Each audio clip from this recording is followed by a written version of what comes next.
las frecuencias de Telemetro Radio, a quienes nos ven por streaming a través de Metcon Go, igual que en RPC Televisión en señal de televisión digital y en las plataformas de Telemetro Cuarto Poder en YouTube. Bienvenidos a la emisión de hoy, viernes 27 de enero del año 2023.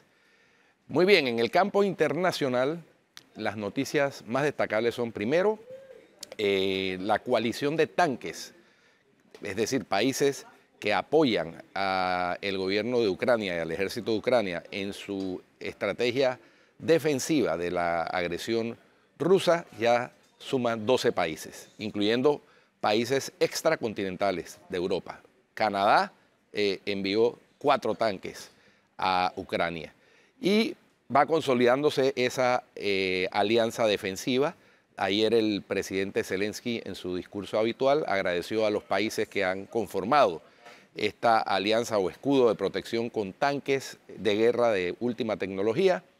Además, dio a conocer que al menos 11 personas murieron en los ataques de ayer jueves con misiles y drones por parte de Rusia a varias ciudades de Ucrania, pero que la artillería antiaérea volvió a derribar la mayoría de esos misiles. El conflicto en Europa del Este no parece tener fin. Estamos ya, se cumplieron los 11 meses desde que inició. El 24 de febrero se cumplirá un año de esa eufemísticamente llamada operación especial militar por parte de Rusia, pero que es una invasión de territorio soberano de un país vecino. Bien, en Nicaragua, 4 sacerdotes fueron condenados por conspirar supuestamente contra la dictadura de Daniel Ortega. Fueron condenados estos 4 religiosos en un juicio que duró apenas 4 días y podrían pagar 10 años de cárcel, que fue lo que solicitó la Fiscalía. La acusación particular fue conspiración para cometer menoscabo a la integridad nacional y propagación de noticias falsas en perjuicio del Estado de Nicaragua y la sociedad. Miren ustedes el tamaño de la dictadura de Nicaragua, que por eso condena a 4 sacerdotes. Se espera la reacción, evidentemente, de la jerarquía de la Iglesia Católica de Nicaragua como del Vaticano. Por último, la crisis en Haití parece estar tocando niveles insospechados.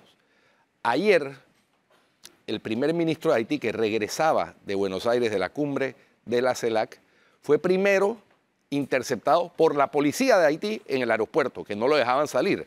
¿Por qué? Porque los policías protestaban porque hubo 10 policías muertos en enfrentamientos con bandas criminales. Y entonces protestaban porque aparentemente, según ellos, el Estado los ha abandonado a su suerte. Para poder salir del aeropuerto, tuvo que intervenir la escolta personal del primer ministro en medio de tiroteos con la policía para dirigirse a su casa.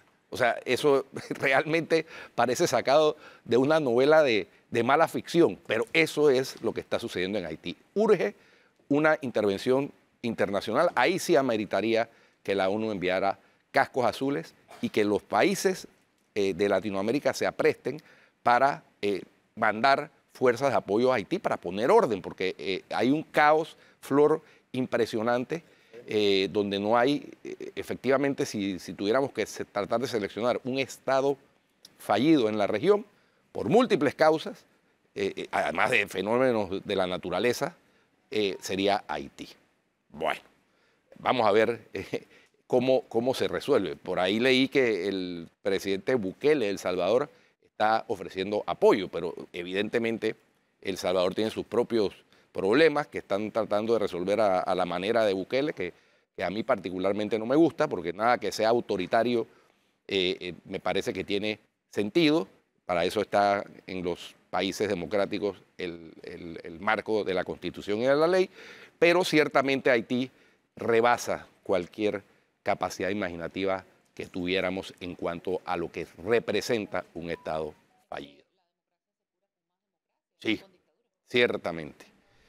Bueno, Flor, y en el campo local hay que mencionar, ayer hablábamos de la designación del expresidente Martinelli en esta lista de personas corruptas que socavan la democracia, etcétera, etcétera. Bueno, en esa misma lista, en julio, fue incluido el presidente, tú lo mencionabas ayer, Flor, el expresidente Cartes de Paraguay, Horacio Cartes. Bueno, ayer fue incluido el expresidente Horacio Cartes, además le hicieron un upgrade, lo metieron en la lista de Ófago, la lista Clinton. Es que al parecer este es como el preámbulo para eso, ¿no? Parece, todo indica que parece ser que ese es el preámbulo, es decir, el Departamento de Estado mete en la lista esta de designación de no elegibles, pero además revelan por qué resultaron no elegibles para ingresar a Estados Unidos, en el caso de ambos expresidentes por corrupción significativa, y luego viene la siguiente etapa, que es que el Departamento del Tesoro los incluye en la lista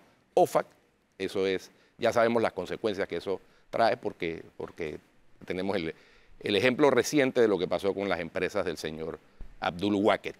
Así que hay que ver cómo se mueve la próxima semana el tema de la política de las alianzas, porque esto manda un mensaje muy claro a los partidos políticos y también a las empresas, pero a nivel político es quién se une con quién. ¿Quién se va a querer sentar con una persona que probablemente caiga en una lista peor de la que ya ha caído? Consecuencias para él y para el país. No, y además la embajadora Mari Carmen Aponte reiteró que esta no va a ser la única designación. Es decir, debemos esperar en las próximas semanas o en los próximos días designación de más personas en esa lista de personas corruptas que han afectado y socavado la democracia. Eso debe tener sin dormir a más de 4. Haciéndose de fondos públicos de mala manera. Así de sencillo y de cruda es la cosa. Sí, el tema de la extinción de dominio sigue parado en la Asamblea. Sigue el pulseo entre el Ejecutivo y el Legislativo para aprobar ese proyecto que sin duda tiene faltas, sin duda tiene cosas que mejorar, pero es que de alguna manera hay que atacar los bienes de los narcotraficantes, porque es que siguen estando en la cárcel aún delinquiendo. Ahora que mencionas el tema, me vino a la mente precisamente porque uno de los argumentos que esbozan los que se oponen al proyecto de ley de extinción de dominio es que personas inocentes podrían ser despojadas de sus bienes. Y yo me acordé del caso, casualmente, del avión del expresidente Ricardo Martinelli, que estuvo Guatemala. Retenido en manos de un juez de extinción de dominio, y lo que establecen esas leyes, porque eso está basado en una ley tipo, es que la persona, demostrando que adquirió el bien que es objeto de la extinción de dominio legítimamente, el bien le es devuelto. Sucedió exactamente con el avión, estuvo retenido, se demostró ante el juez de extinción de dominio que el avión fue comprado con un préstamo de un banco acá en Panamá, y el juez de extinción de dominio le liberó el avión. Es exactamente como, o sea, que eso de que las personas inocentes van a perder sus bienes, eso es... ¿Qué tan inocente puede ser una persona que tenga un bien, ponte tú, de $1 millón y que no pueda justificar de dónde viene? Bueno, si no lo puede justificar, puede ser de 25 centavos o de 20 dólares. Por eso te digo, ¿qué tan inocente puede ser alguien que no pueda justificar un bien que tenga un valor de $1 millón? Si tú realmente pudiste adquirir un bien de $1 millón de forma legítima, tú vas a mostrar, oye, yo recibí este salario, recibí este bono, recibí esta compensación, y con eso, como todas las personas decentes cuando tienen un bien o tienen una hipoteca sobre el bien y ven de qué forma pagan la hipoteca, porque eso es lo que hay que justificar. Pero si tienes un bien de la noche a la mañana, o sea, hoy entraste al gobierno, te hiciste representante, diputado, lo que sea, y al año siguiente tienes un bien de $1 millón, algo pasó allí. Obviamente algo pasó allí, y de eso se trata la extinción de dominio. Por supuesto. Hablando de bienes... Y hablando en lo político, porque hablando en lo no político, es decir, en gente de crimen organizado, no puede ser posible que de la noche a la mañana un sujeto que tú no le ves trabajo, que tú no le ves edad, que ni siquiera ha pasado por una universidad, y que de repente aparece de la noche a la mañana con un vehículo de $200.000 o de $150.000, como está pasando. Y tú no puedas ni siquiera preguntar cómo ese sujeto hizo para obtener ese bien. Sí. O sea, esa persona es inocente. No, lo que tienes que explicar es cómo hizo esa persona de 20, 21 o 22 años para obtener un vehículo de $150.000. Y eso está pasando en las calles. Y muchas veces tiene que ver con el crimen organizado. ¿Me vas a decir que esa es una persona inocente? No. No, te explicaba la... ¿Me vas a decir que hay persecución política? Tampoco. Como en otras leyes, sí es verdad que se presta para ciertos tipos de persecución, pero igual que todas las leyes, igual que todas. Es muy evidente, o sea, es muy evidente cuando tú ves este tipo de casos. Entonces, por eso te digo, lo de la inocencia. Claro, lo de la inocencia es una persona que puedan meterle en un problema, pero si tú puedes justificar cómo adquiriste ese costoso no debería haber ningún problema. Ahí no hay ningún problema. Sí. La magistrada que entrevistaste ayer fue, ¿no? Sí, claramente. La magistrada colombiana fue muy clara sobre eso y desarticuló los argumentos de que en Colombia no ha funcionado y que no sé qué, como toda aplicación de legislación y que no hay otras instancias, y aclaró. Claro, lo que pasa es que ahí hay una jurisdicción, ¿no? En Panamá queremos aplicarla a la que ya tenemos, pero ahí hay una jurisdicción de extinción de dominio, que tiene jueces, que tiene magistrados, que tiene tribunales. Como en Guatemala. Como en Guatemala, claro. Así que bueno, ojalá pudiéramos aprobar una legislación a la panameña, pero que tampoco sea laxa, no, pero porque cada quien se toma su propia medicina. Pero lo que no podemos es mirar para otro lado y viendo lo que está sucediendo, que tú bien anotas, Atenógenes, no hacer nada. Yo escuché porque a es una que el persona crimen afuera organizado proponer algo distinto, yo no sé qué les parecería a ustedes, que por 3 años, los primeros 3 años, la ley aplique solamente para extranjeros y después aplique para panameños. Mira, no tiene, eso sería inconstitucional. Además, sí, exactamente. Porque la Constitución establece que los residentes en la República tienen exactamente la misma aplicación de la ley.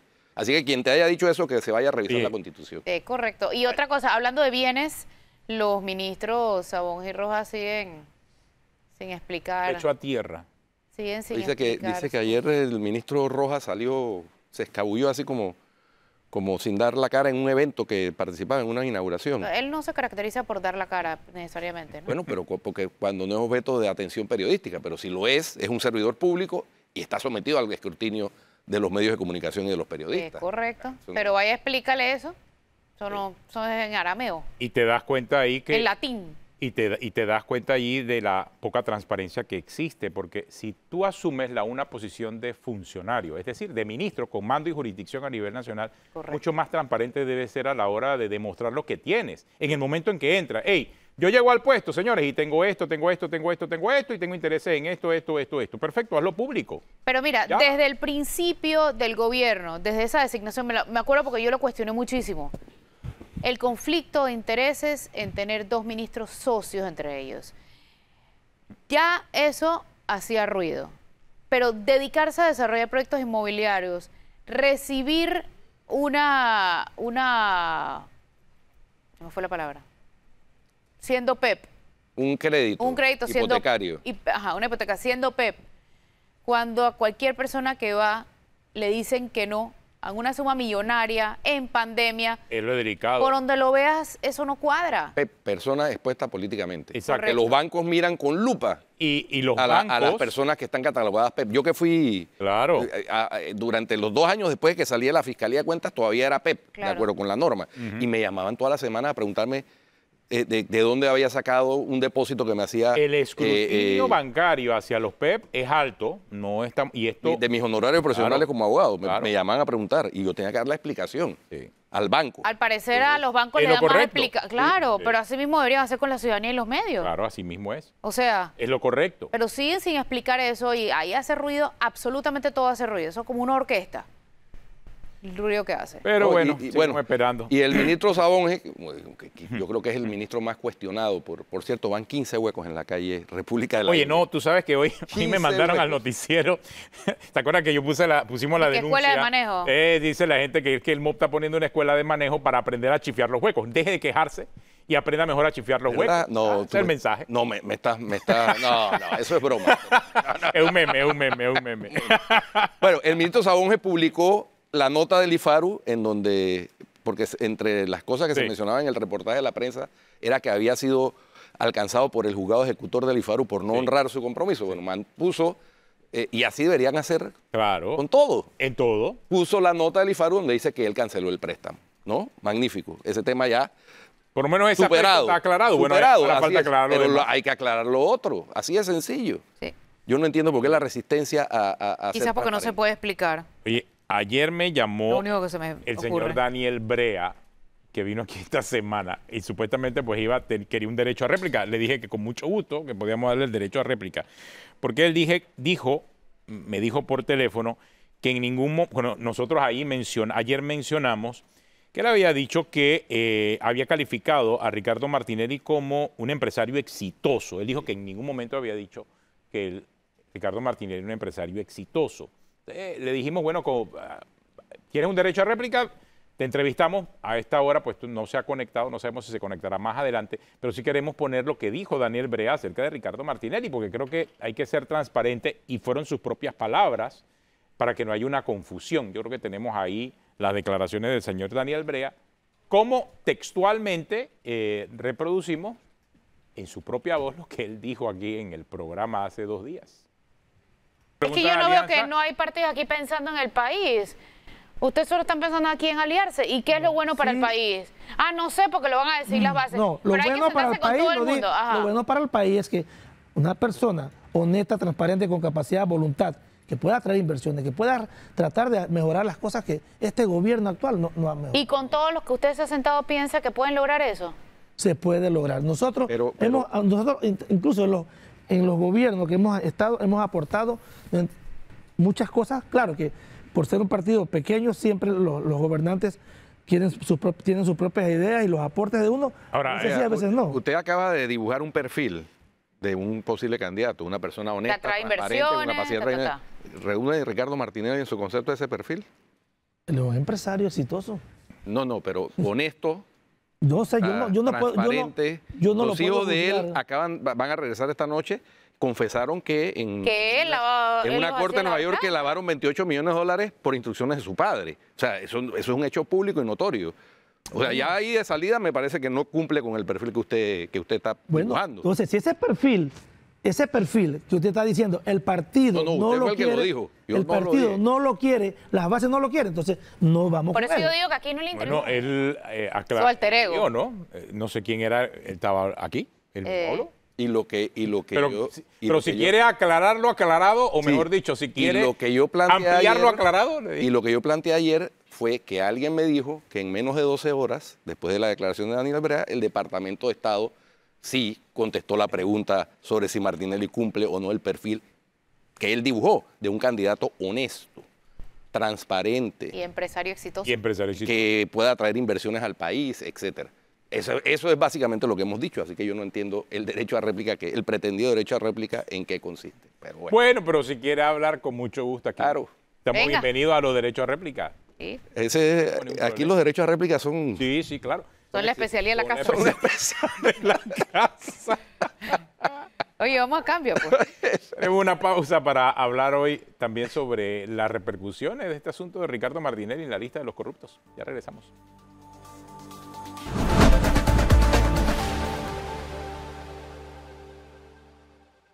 Ayer después de... Obviamente yo no creo que por el nivel de sofisticación que se requiere para la elaboración de estas listas, que sean hechas para tratar de golpear un tercero. Pero de que hubo coincidencia ayer, cuando después de la designación del expresidente Ricardo Martinelli en la lista del Departamento de Estado, aparece también el anuncio por parte del Departamento del Tesoro a través de la famosa lista Clinton, lista OFAC, del expresidente paraguayo y actual vicepresidente paraguayo, pero no en la misma lista en la que está Martinelli, porque también ellos están en la otra lista, sino que ahora fueron incorporados en la lista Clinton de la OFAC, congelándose sus activos en Estados Unidos. Yo no sé si fue coincidencia, pero sí manda como un mensaje muy profundo a lo que acaba de ocurrir acá, como que hay niveles y escalones dentro de ese proceso de lista, ¿no? Sí, y todo pareciera indicar que, como decíamos al principio, esto es como el preámbulo de la inclusión en la otra. Pareciera. Vamos a preguntarle a nuestro invitado que ya está en línea. Porque mira lo que pasó en el caso del el actual vicepresidente paraguayo y el expresidente paraguayo, Horacio Cartes, que ellos tomaron el control de un partido político y en el caso del expresidente paraguayo amenazó se candidatizó. Cuando lo metieron en la primera lista, retiró la candidatura y dejó pasar el tiempo y volvió nuevamente a candidatizarse para las elecciones y en ese momento ahora le aplican la otra lista. Actualmente es el presidente del Partido Colorado, ¿sí? que es un partido de los más importantes en Paraguay. Así es. Entonces... Así que, digo, puede ser una coincidencia. Puede ser. Puede ser una coincidencia. Pero puede no ser. Pero del mensaje de que llega, llega. Y miren los alcances que tiene a todo, no solamente el círculo íntimo, sino a gente que está vinculada a la persona. Entonces eso comienza a hacer de una forma moral más que nada, que mucha gente comienza a tomar distancia de las personas que son mencionadas en esa lista. Eso es el impacto que hay. Pero hablemos con Carlos Barzallo, que nos acompaña esta mañana, que conoce mucho de estos temas, de estas listas y que frecuentemente en este mismo programa ha advertido acerca de las repercusiones internacionales que tiene para el país estar que funcionarios, que políticos aparezcan en estas listas. Y no sé qué piensas de lo que está pasando ahora, Carlos, con la inclusión de Ricardo Martinelli en esta lista de corruptos del Departamento de Estado. Buenos días, gracias por acompañarnos. Muy buenos días, gracias por invitarme. Sí, estamos viendo tiempos interesantes, la transparencia está funcionando en todo sentido. Es que conviene recordar a la audiencia que este tipo de medidas son relativamente de vieja data en cuanto a medidas administrativas que toma Estados Unidos para decidir quién ingresa o no a su territorio. Lo que sucedía en el pasado reciente es que se preservaba en secreto y no se revelaba esa condición. Eso ha cambiado con una política distinta donde Estados Unidos está agresivamente haciendo saber el mensaje. Ellos tienen un sistema muy conocido del nombrar y avergonzar, que se llama el name and shame, que es crear un ambiente donde se le informa pues al mundo lo que ellos opinan sobre algo y lo hacen a través de este tipo de listado, que como ustedes ya han adelantado tiene una connotación más bien moral, operativa, práctica, no poder viajar a Estados Unidos. Probablemente en los que están listados no estaba entre sus planes viajar a Estados Unidos, así que se queda en un aspecto más mediático. Las otras listas que usted menciona, que sí son técnicamente diferentes y tienen unas consecuencias y repercusiones distintas, no hemos llegado todavía a ellas, no necesariamente se lleguen a ellas, y ya nosotros las hemos vivido recientemente con el famoso caso Wackett y todas las implicaciones que eso tuvo. Pero para que te quiten la visa no tienes que entrar en una lista, simplemente eso es discrecional, te la quitan y punto.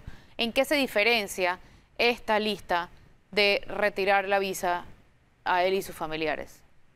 Sí, ese es un punto bien importante y válido. El tema simbólico de la visa es el retirado de la visa. Aquí, por ejemplo, y lo dice la norma que regula esto, no se tiene que siquiera estar en trámite de visa, ni se tiene que tener visa. Si se tiene, se quita. Si se está pidiendo, no se da. Y si no se está pidiendo y no se tiene, se avisa de que nunca la pida porque nunca va a poder entrar usted y el círculo que se señale. Es decir, se cubren todas las etapas, el antes, el durante y el después, pero sobre todo el mensaje pues es en la publicidad, porque cuando ustedes mismos medios de comunicación consultaban a las autoridades administrativas, ellos se reservaban. Aquí ha habido, lo saben ustedes muy bien, otros políticos muy conocidos que han tenido estas situaciones de no poder recibir lo que es el permiso para entrar al país, pero ha permanecido bajo un manto de secreto. Ahora, insisto, la transparencia funciona de todas las vías e incluye esto, la decisión unilateral de un país, sin que haya un proceso judicial, ni una sentencia, ni nada por el estilo, simplemente su decisión soberana de no admitir y explicar por qué lo hace. Por corrupción, no hay que andar con paños tibios, lo dice por corrupción. Sin embargo, no ha habido un proceso de corrupción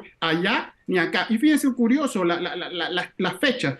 Este ciudadano en particular, el presidente Martinelli, estuvo en Estados Unidos y si hubiese un proceso de corrupción allá, hubiese sido oportuno ponerlo en práctica antes de enviarlo a Panamá. Es interesante los tiempos y interesante pues la medida que tiene sin duda efectos políticos, mediáticos, un poco menos jurídicos en el punto de vista panameño, porque simplemente es una decisión administrativa americana.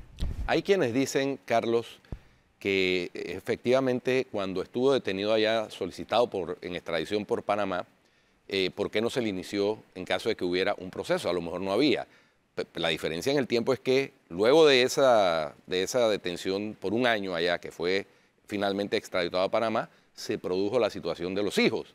Y la declaración de los hijos, que se declararon confesos, pero además involucraron al padre como quien le dio las instrucciones para hacer la operación, la conspiración para blanquear 28 millones de dólares utilizando el sistema de los Estados Unidos. Y ahí sí hay una diferencia clara. Es decir, no me extrañaría que lo que se comenta de que le tienen un eventual proceso sellado, un indictment sellado, sea cierto. Sí, estaríamos en el terreno de la especulación. Es lógica, la cronología que bien rescatas es así. Los procesos se han dado después, el evento con los hijos es posterior a su extradición, eso lo tenemos claro todos. Lo que sí podemos también tener claro es que en el momento que se decidió la extradición no había nada, porque la lógica indica, ya lo hemos tenido con otras autoridades panameñas. Hay que recordar que nosotros, Panamá no es nuevo en esto, en un sentido un poco dramático y lamentable. Aquí tuvimos el caso de Noriega, donde dieron un periplo por varios países del mundo antes de llegar a Panamá, porque otros países lo reclamaban primero por delitos que hubiese cometido en sus países, entiende Estados Unidos, Francia, y luego llegó a Panamá. Es decir, el problema de Panamá en estos casos es que no es nada totalmente nuevo, ya lo ha vivido, y lo que está en entredicho y en juicio realmente es la sociedad panameña y su justicia y la capacidad para hacer lo que tiene que hacer como país soberano. Que le dediquemos tanto tiempo a que otro país ha decidido que no entre un ciudadano a su país, una autoridad, y el mensaje que eso envía es importante, pero también es importante que nosotros no estamos haciendo nuestra tarea, y eso es fundamental. Aquí estamos simplemente restringidos, esperando, aguantando, y eso no es, digamos, normal en un país que se aspire a ser funcional y soberano. A mí me llamó la atención que ellos aseguraron, ya no dijeron según los hijos, según no sé qué, presuntamente, ya ellos dieron por hecho que él es un corrupto, sin haberlo juzgado ellos. ¿Qué pasó que ahora ya lo ponen como algo seguro y algo confirmado, algo que no han hecho ni siquiera las autoridades panameñas? Sí, bueno, pero hay que ser cauteloso porque estamos en un ambiente que no es judicial, ni de prueba, carga de la prueba, ni de tribunal, donde hay que probar más allá de toda duda razonable. Es una simplemente decisión administrativa, soberana, y hasta cierta medida se toma sin los mismos rigores necesarios de ser vencido en juicio. Es decir, esa categorización la dieron y punto. No es un asunto que genere una condena, una sanción. La eliminación de la visa tiene consecuencias negativas, pero no es una sanción dentro del menú de sanciones, es simplemente la decisión de que usted no entra porque consideramos que no debe entrar a nuestro país, y ellos han declarado expresamente que es por actos de corrupción. Ahora, ¿cómo funciona la elaboración de esas listas? Porque no sé si habrá sido coincidencia, pero ayer, paralelo al anuncio de Martinelli, también se anuncia que dos miembros de esa lista, el expresidente de Paraguay y actual vicepresidente de ese país, fueron incluidos, además de estar en la lista Clinton o la lista de la OFAC. ¿Será que uno antecede a la otra? ¿Hay algún tipo de relación? ¿Eso cómo funciona, Carlos?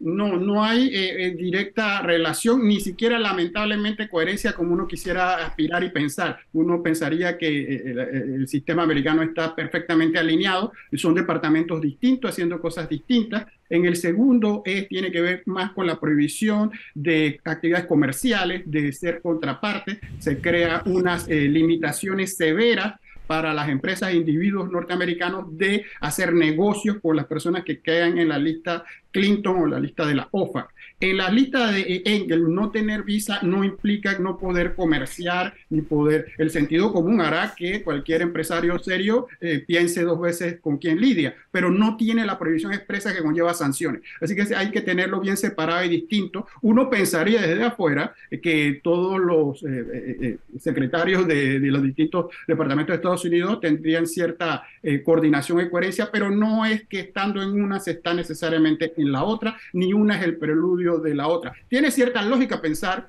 que eso puede ir escalando, pero no es automático. Ciertamente no opera automáticamente, pero o sea, estar en una lista designado, como fue designado el expresidente Martinelli, por el Departamento de Estado. El Departamento de Estado, pues sí, efectivamente es el que maneja la política exterior de los Estados Unidos.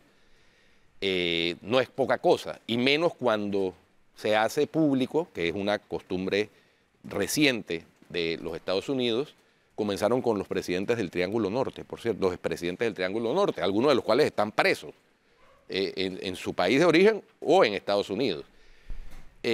Hacer público el motivo por el cual les están restringiendo la entrada a Estados Unidos. Y en este caso, señalar abiertamente y directamente, como ha planteado Flor, y como lo dice el comunicado, por haber recibido coimas para otorgar indebidamente contrataciones o contratos de obras públicas, con todas las consecuencias que según el comunicado eso tiene para la democracia del país, cómo socava las instituciones, priva de tener hospitales, escuelas, calles, etcétera, no es poca cosa.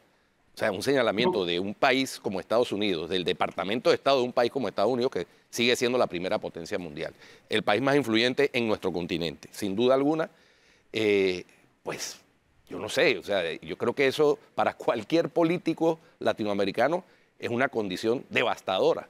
Y para cualquier país también, ¿qué consecuencias tiene para el país? Bueno, mientras el señor designado no tenga injerencia en el país, no debería tener consecuencias para el país, digo yo, no sé. No sé, no estoy tan seguro. Guido, en este sentido, totalmente de acuerdo con lo que está señalando sobre esto no se puede minimizar ni decir que es poca cosa, es una decisión trascendental del Departamento de Estado, así es bien específico. La importante distinción es que la otra categoría y la distinción de la lista que es del Departamento del Tesoro y la OFAC, lista Clinton, se implican lo que ya he insistido sobre las consecuencias directas económicas de prohibición de negociación, que eso va escalando a otros niveles y afecta a muchas más personas y todo un entorno bancario, económico, laboral. Así que es importante tenerlas bastante claro. Sobre el impacto, esto era en guerra avisada no muere soldado. Nosotros estuvimos viendo cómo la política norteamericana fue estableciendo esto para, como has mencionado muy bien, el Triángulo Norte. Panamá lo veía como algo lejano y no es lejano ni geográficamente, pensando que los problemas están en el Triángulo Norte en Centroamérica. No, los problemas también están aquí, como se ha tratado de advertir y explicar muchas veces en este y en muchos programas sobre la penetración del tema de los delitos en la política y el tema de la corrupción en la política. Estas ya son las consecuencias de lo que uno ha advertido tantas veces: viene el lobo, llegó el lobo, pero viene gradualmente, viene lento, pero está llegando.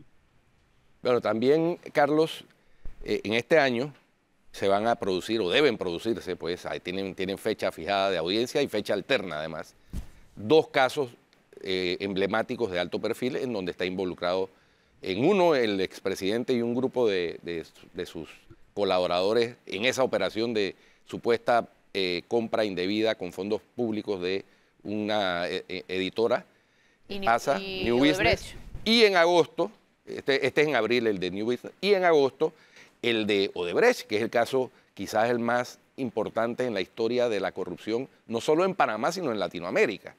Entonces, lo de que la declaración de que es que todavía el señor Martinelli o el señor Martinelli simplemente no ha sido nunca condenado por ningún delito, está por verse. No, es que no ha sido condenado, puede cambiar. No, pero está por verse porque no. Eso puede cambiar, es lo que digo. Esa declaración es temporal y válida hoy. Yo no sé si en abril o en agosto va a seguir siéndolo. Sí, nada más que hay un detalle un poco que puede caer no muy bien, pero lo sabemos bien como colega, que esa declaración que se va a dar dentro de un tiempo relativamente corto es de primera instancia apenas, faltándole las 2 posibles, la apelación a Tribunal Superior y luego la casación en la Corte. Es decir, que son muchísimos años, por dar una cifra, hasta que se tenga que mantener la condición de no haber sido condenado por sentencia en firme ejecutoriada que no admite más recursos. Entonces, es un mundo distinto el jurídico del que sabemos mediático. Evidentemente vendrá un nuevo paso, un tema muy importante haber sido, si lo es, condenado en primera instancia, pero eso no es tan firme. ¿Cuál es el mensaje que yo quisiera mandar? El tema de que la justicia, que lo hemos dicho muchas veces, los tiempos son distintos a los que gustaría a la sociedad. Y el otro punto es que... Y los medios, un momentito sobre ese punto, Carlos, ¿los tiempos dan o no dan antes del 2014? No dan. No dan para un proceso completo, sentencia en la Corte con casación. Sentencia firme. En firme. Pero yo quisiera nada más recordar a la audiencia, porque si no, esto no es totalmente objetivo, de que uno diría entonces que Panamá es un país extremadamente laxo, que se demora y que no ejerce estrictamente sus leyes. Vamos a dar 2 datos que son, me parece a mí, reflejo en todo. Panamá hace 11 años era el país del mundo, 180 naciones medidas, que tenía la mayor cantidad de personas en detención preventiva en las cárceles. Personas esperando juicio estaban en cárcel en el 2011, American Quarterly, una publicación científica seria.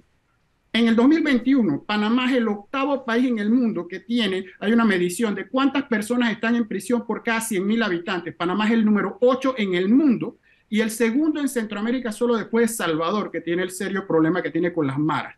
¿Qué quiero decir con esto para cerrar la idea? Que Panamá es estrictamente severo, incluso injusto, deteniendo personas sin llamarlas a juicio para delitos comunes.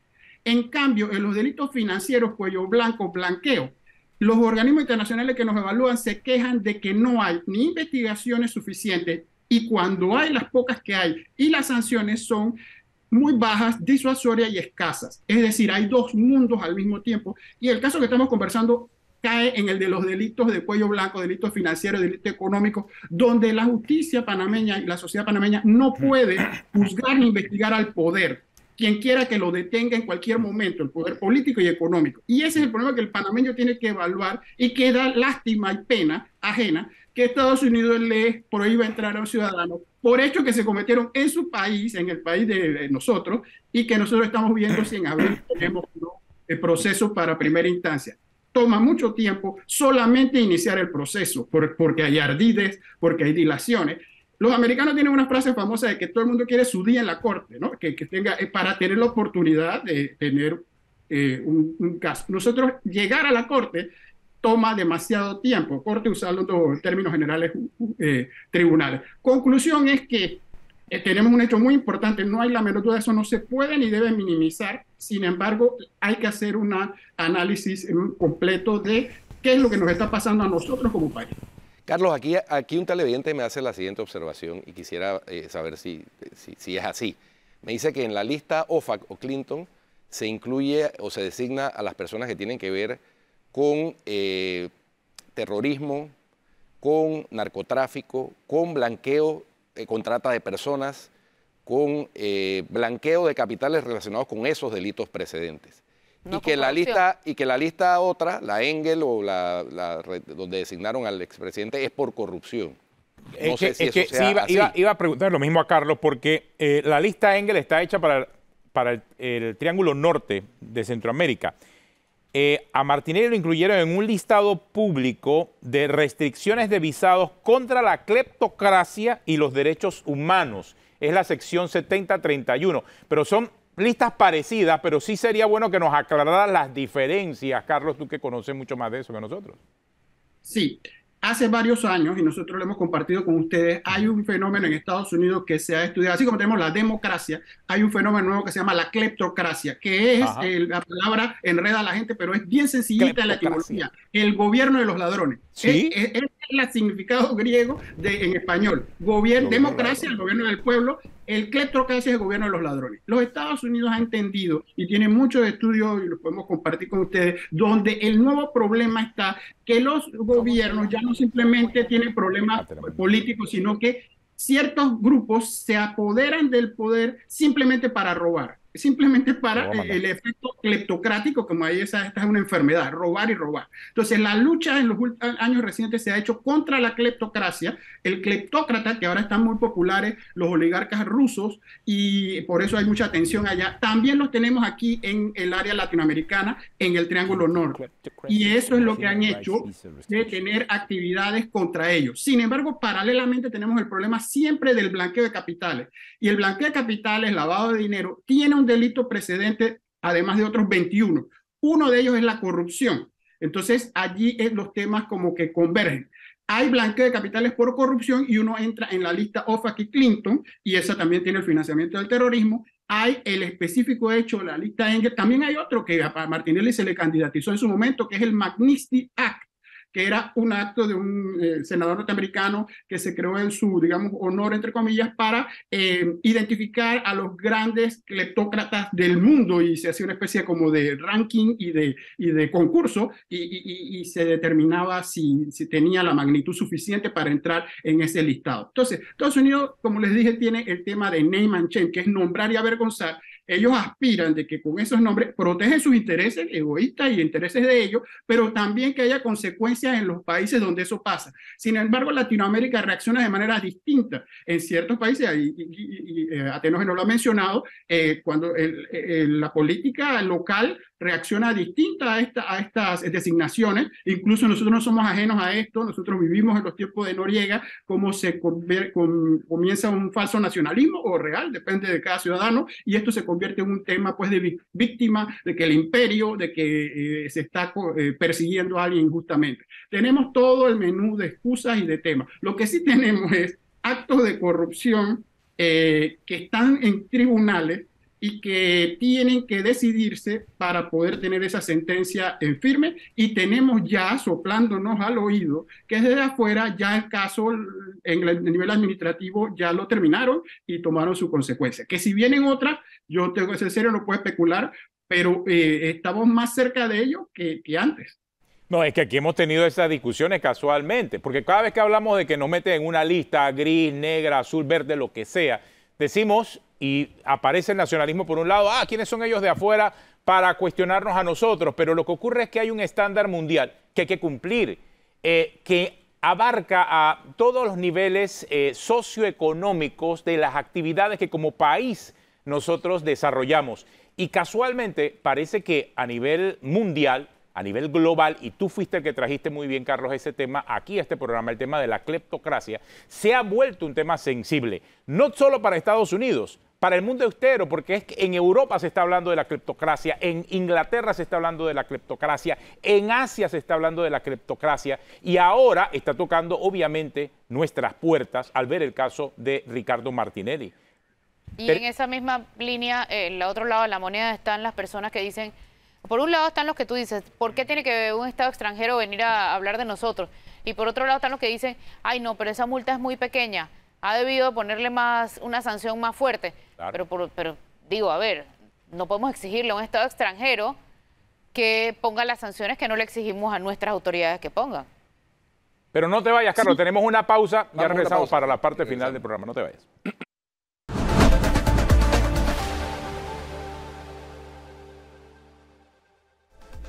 Bueno, estamos de vuelta con Carlos Barzallo.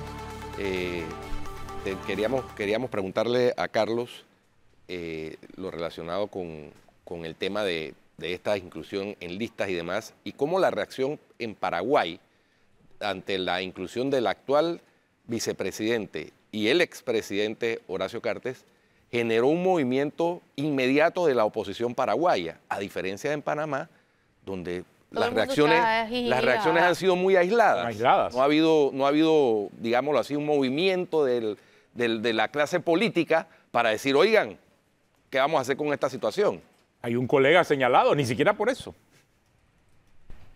Sí, Panamá definitivamente es diferente en reacciones en eso y en muchas otras cosas. No hay mucha consistencia y es lamentable. Uno esperaría que hubiese un frente común de todo el que no se siente involucrado y afectado, tiene que rechazar esto, como lo hacen organizaciones como Transparencia Internacional y muchas otras organizaciones cívicas, pero no hay el equivalente sostenido. Y si la hay, la gente lo ve como un asunto de oportunismo político, de que simplemente se aprovechan, uno ataca al otro. En este sentido, esto es dramático. Por ejemplo, usted menciona el caso de Paraguay. En Perú, el colega y amigo José Ugaz, expresidente de Transparencia Internacional, estaba muy preocupado porque esto llega al punto de que no importa de que las personas incluso estén condenadas, son candidatos. El problema, y quiero que me permitan un minuto para explicar la profundidad de la cleptocracia. Antes, en el sistema sencillo, uno estaba en el gobierno, una persona, y aprovechaba la oportunidad para robar. Es un simplismo enorme, ¿no? Estoy en el gobierno y porque estoy ahí robo. Ahora estoy en el gobierno para robar, para quedarme en el gobierno a través de la democracia, no por dictadura, y se gana con votos. Entonces, lo que están estudiando hace tiempo esto, a nosotros nos llevaron un grupo de panameños bastante extendido y mixto a un congreso importante en México que organizaron académicos y autoridades de Estados Unidos, es que esa permanencia por la vía democrática de los cleptócratas hace que sea imposible sacarlos del poder y crea unas redes que son perniciosas, porque, por ejemplo, para cubrir las necesidades de la población, la gente necesita hospitales, puentes, todo se va a seguir haciendo, pero a un costo triplicado por la corrupción.